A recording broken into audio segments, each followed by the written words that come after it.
आखिर किसकी गलती के कारण हुआ कलयुग का आरंभ? कैसे होगा इसका अंत? कितने साल और धरती पर राज करने वाला है कलयुग? कलयुग यानी आज का युग जिसमें हम जी रहे हैं। कितनी पीड़ा, कितना दुख, कितनी यातनाएं हैं इस कलयुग में, फिर भी हमें जीना तो पड़ता ही है। लेकिन क्या आपने कभी सोचा है कि कहां से आया है ये कलयुग? आखिर क्यों इस धरती पर कलयुग की जरूरत पड़ी? आज की इस वीडियो में मैं आपको बताऊंगा कि आखिर क्यों और कैसे इस कलयुग ने धरती पर जन्म लिया और कैसे इसका अंत होगा।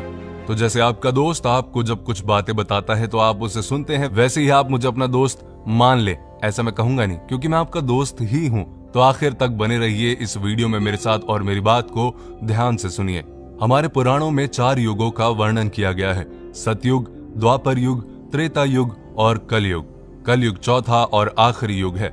शास्त्रों में बताया गया है कि कलयुग के अंत में जब कलयुग अपनी चरम सीमा पर पहुंच जाएगा, तब भगवान विष्णु अपने 10वें अवतार कल्कि के रूप में अपने देवदत्त घोड़े पर सवार होकर आएंगे और इस कलयुग का अंत कर देंगे।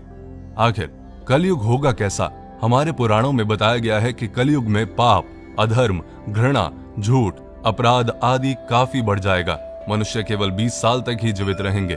उनका कद भी घटकर 4 इंच तक हो जाएगा। कलयुग में कुछ ऐसे व्यक्ति होंगे जो विद्वान कहलाएंगे, लेकिन अपने फायदे के लिए दूसरों को नुकसान पहुंचाने में जरा भी नहीं हिचकिचाएंगे। कलयुग में लोग अपनी संतानों के मोह में इतना डूब जाएंगे कि संतान का विकास ही रुक जाएगा और बच्चे माता पिता के प्रेम में फंसकर ही रह जाएंगे। कलयुग में अगर किसी दूसरे की संतान साधु बने तो उसके दर्शन अवश्य करेंगे, लेकिन अगर खुद की संतान साधु बने तो निराश होकर रोएंगे और सोचेंगे कि आखिर उनकी संतान ने ऐसा क्यों किया। कलयुग में दोगले लोग होंगे जो कहेंगे कुछ और करेंगे कुछ और, अपनी सत्ता का गलत इस्तेमाल करेंगे और मासूम लोगों का शोषण करेंगे।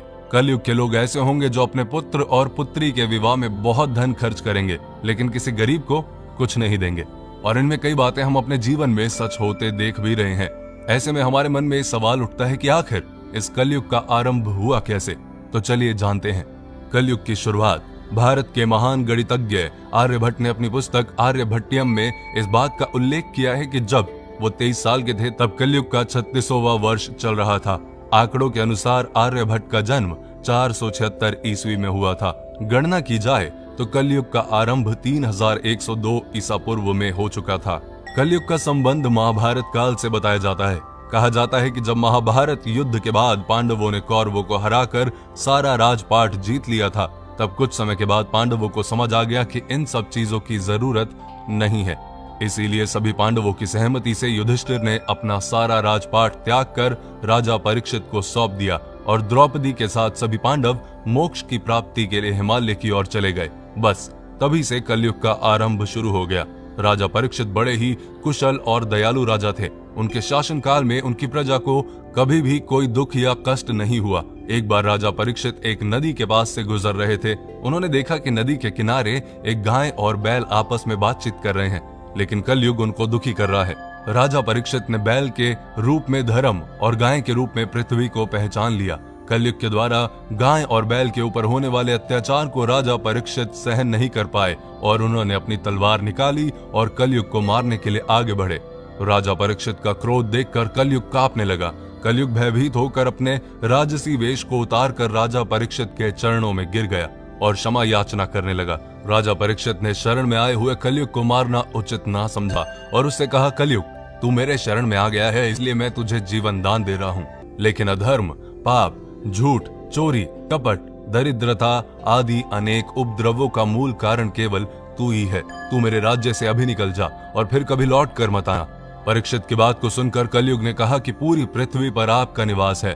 पृथ्वी पर ऐसा कोई भी स्थान नहीं है जहां आपका राज्य ना हो। ऐसे में मुझे रहने के लिए स्थान प्रदान करें। तब राजा परीक्षित ने सोच विचार कर कहा, झूठ, धूत, मद्यपान, परस्त्री गमन और हिंसा, इन 4 स्थानों में असत्य, मद, काम और क्रोध का निवास होता है, तो इन 4 स्थानों पर रह सकता है। लेकिन इस पर कलयुग बोला, हे राजन, ये 4 स्थान मेरे रहने के लिए अपर्याप्त हैं, अन्य जगह भी प्रदान कीजिए मुझे। इस मांग पर राजा परीक्षित ने उसे स्वर्ण के रूप में 5वां स्थान प्रदान किया। स्वर्ण रूपी स्थान मिलते ही कलयुग ने राजा परीक्षित के सोने के मुकुट में वास कर लिया। कलयुग को इन स्थानों के मिल जाने से प्रत्यक्षता तो वहां से चला गया, किंतु कुछ दूर जाने के बाद अदृश्य रूप में वापस आकर राजा परीक्षित के स्वर्ण मुकुट में निवास करने लगा और फिर धीरे धीरे पूरी धरती पर फैल गया। कलयुग का अंत ब्रह्मवैवर्त पुराण में बताया गया है कि जब कलयुग धरती पर अपने 5000 साल पूरे कर लेगा तो गंगा नदी सूखी पड़ जाएगी। जब 10,000 साल पूरे हो जाएंगे तो धरती पर वास करने वाले देवता अपने धाम वापस आ जाएंगे और ये धरती देवता विहीन हो जाएगी। इस धरती पर केवल अधर्म का वास होगा। कोई भी मनुष्य पूजा पाठ नहीं कर पाएगा। रिश्ते तो बस नाम के रह जाएंगे। सब लोगों की बुद्धि भ्रष्ट हो जाएगी जो केवल धन के बारे में ही सोचते रहेंगे। लोग हमेशा अशांत रहेंगे। कोई गुरु का आदर नहीं करेगा। ब्राह्मणों का ज्ञान खत्म हो जाएगा। क्षत्रियों का साहस खत्म हो जाएगा। शोषण करने वाला राजा होगा और प्रजा भी एक दूसरे पर अत्याचार करने से पीछे नहीं हटेगी और एक दूसरे की जान की दुश्मन बन जाएगी और अंत में सब कुछ नष्ट हो जाएगा। फिर कलयुग अपनी चरम सीमा पर पहुंच जाएगा और तब भगवान विष्णु अपने 10वें अवतार कल्कि के रूप में आएंगे और केवल 3 दिन के अंदर ही सभी अधर्मियों का नाश कर देंगे। तब बहुत तेज बारिश होगी जो कि भयंकर तूफान के साथ पूरी पृथ्वी को पानी से डुबा देगी।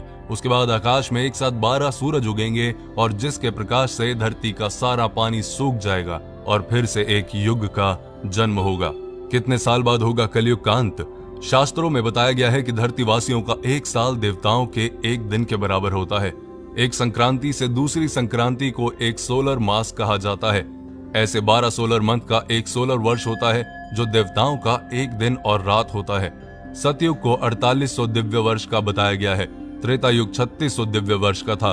द्वापर युग 2400 वर्ष और कलयुग 1200 दिव्य वर्ष, यानी कि कलयुग 4,32,000 सौर वर्ष का होगा, जिसके अनुसार कलयुग के अभी 5000 साल ही पूरे हुए हैं। 4 लाख से भी ज्यादा वर्ष अभी बाकी हैं जब तक कलयुग इस धरती पर राज करेगा। लेकिन कलयुग के इस समय में मनुष्य को इस भयंकर प्रलय से केवल हरि कीर्तन और भक्ति ही बचा सकता है।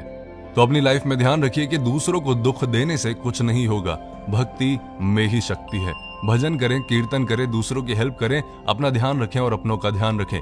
ये वीडियो आपको कैसी लगी मुझे कमेंट करके जरूर बताएं और अगली वीडियो बहुत ही अच्छी और बहुत ही इंफॉर्मेटिव लेके आने वाला हूं आपके लिए। पेज को फॉलो करें अगर अभी तक आपने किया नहीं। प्लीज कमेंट करके फीडबैक अपना जरूर दें।